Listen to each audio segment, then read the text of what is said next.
decided this week to sort of share something I've kind of been doing recently, especially when I'm out with Big White. I don't really want to carry another camera around. Yes, the Tough TG-6 I've got, great little camera, really handy. But what I've done, I actually upgraded my phone to sort of more of a sort of higher end, well, it's a Motorola Edge 50 Ultra. So it's got reasonable cameras, nothing spectacular, but it's got some nice onboard processing. And I find that is great for just taking some snaps while you're out and about. When you don't really want to be carrying a second body or anything like that, you're not messing around. I can edit it on the phone, upload to any socials or share it to anybody. Really straightforward, and the quality isn't that bad.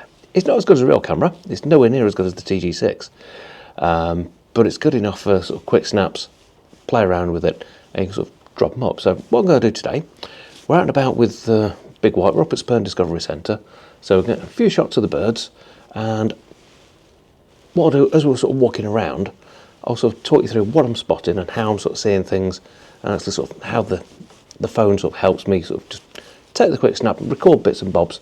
It's all GPS logged as well, which is really handy. So if I want to come back to a certain point with a proper camera, I know exactly where to be. Really handy little feature. So yeah, go grab some shots here. We'll have a bit of a wander. I'll talk you through all the different bits and bobs that I tend to do when I'm using the phone for a little bit of photography. And obviously there are a couple of things that I do have problems with the phone. The ergonomics are absolute crap. I don't have the ability to actually hold a phone and sort of get my finger in just the right place. I can do single-handed snaps. Can't do that. How the kids today do it, I don't know. They must have disjointed fingers or something. But you can get the little grips, so you can sort of get more of a trigger, which is great, but you need to take your phone out of your case to do that. So it lets it down a bit, which is why for me, I don't think it could become a main source for doing photography, but it's a great option for taking snaps when you're out and about, when you don't want the second body with you. I mean, even just sat here, it's quite nice. I've got the grasses around there. Now, the new phone has actually got up to 6x optical zoom on it, so I can actually get a bit of zoom into it to get a little bit of detail. So it's an option, but the quality, it's still not there as up with a real sort of proper camera, as it were. Like I say, the sensors just aren't big enough. You can put as many lenses as you like and as many sensors as you like, you're never going to get that. But with the processing that it can do, you can sort of get a good approximation. And I've got to admit it, the nighttime mode on this is really quite nice. It's very intelligent the way it works. I'll pop an image up now that I took last night when we got parked up here. Just the moon and the clouds interacting, really quite pretty. But again, it's all down to the sub-processing that the phone's doing itself, rather than actually being, you taking the image. Rules of composition still apply. Rules of actually taking a shot and having it pleasing to the eye, it still works the same way. Whether it's on a phone, a camera, anything, you've still got to consider that. But definitely, it's a handy option for a few snaps.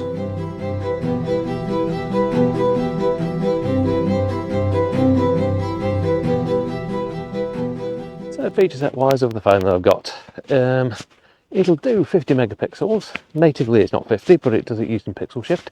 It's got optical stability built in, so you can get reasonable results, not too bad. Like I said, the beauty of it is you can GPS log with it.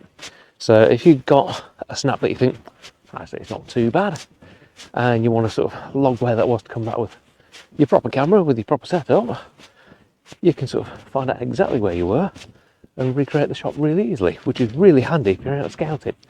To me, that's what the phone really is about the best thing for, actually doing scouting and the odd snap. But the features that this one's got in it, they're not bad. They're quite usable.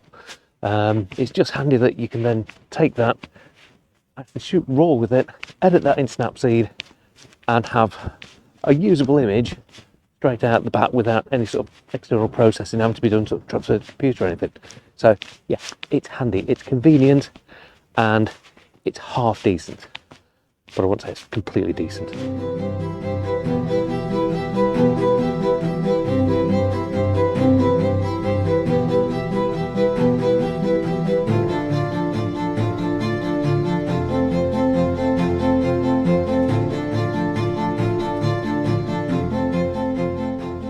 one feature that is quite nice, mainly because of the internal processor, the auto HDRs. Now, it's not like HDRs of the past where it was horrible, it looked really overly forced. It's quite nice, so you can actually have some quite light scenes, and it sort of gives it a bit more dynamic range than really you've got. So for a snap, it's quite nice. You can push and pull it a little bit, and generally you get quite a nice result from it. But I'm sort of pushing it hard here because we've got the sun literally just up there. We've got very, very dark old jetty here, and a bit of a foreground with the branch here. Let me just spin you around, I'll show you the scene. So you've got a bit of a branch here, and you've got the jetty there. This becomes quite dark because you've got all this really, really bright sunlight up here with the bright clouds. This will kind of show the limit of what you can do with it, but I'll take that shot and I'll do the sort of forced HDR with it, so you get some idea of what you can actually do.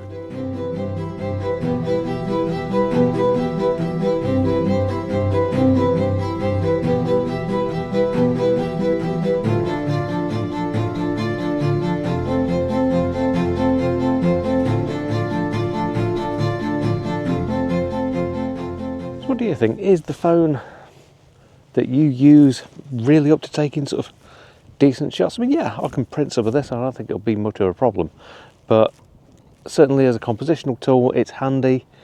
As a quick snap tool to actually log positions, I find it handy. But when you compare side by side the quality of what you can get from the phone compared to what you can get with, with my own one, with something like the 12-100 on, it is a bit night and day. You can tell the difference between it. If you just throw a quick snap together, edit in Snapseed, throw it on social media, nobody will have a problem with it at all. The phones are plenty good enough for social media, which I think is where a lot of the usage is these days. It's more geared up for that side of things.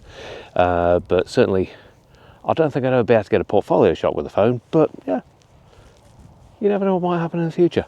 There are rumblings that they're trying to put a 4/3 sensor into it. I think it's Xiaomi have come up with a secondary bit that you plug onto it. It basically gives you access to a 4/3 sensor. Yeah, maybe in the future it'll happen that way, but we'll see what happens. But I'm going to keep on working up here, grab a few more shots. Everything that you'll see in the video here, this is all on the phone, edited as I've gone. Most of it's going to be black and white because it's harsh as anything today. But yeah, hopefully kind of, sort of give you a bit of food for thought as well, and you've enjoyed the video. So if you have enjoyed it, please do hit the like button, and if you want to see more nonsense like this every week, hit subscribe, free of charge, and I'll try and vary things as I'm going and just try new things and sort of see what sort of sticks or that sort of thing. But yeah, from a very windy Spurn Point, thanks for watching. We'll see you again next time. Take care.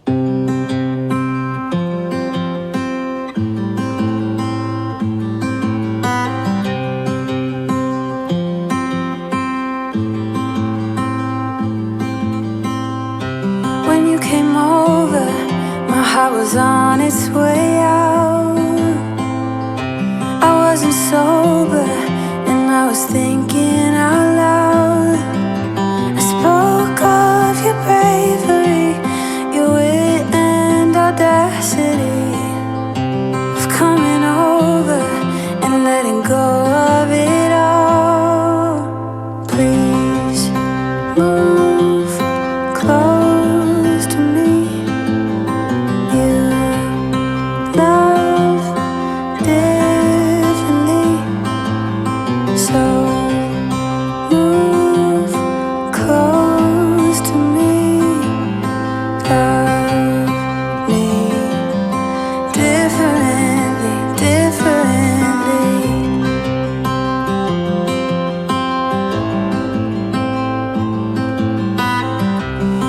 Beside me, you held my hand in the dark.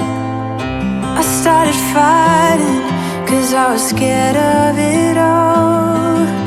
And isn't it glorious how love gets the best of us? Yeah, I got feelings, but I'm a tough one sometimes.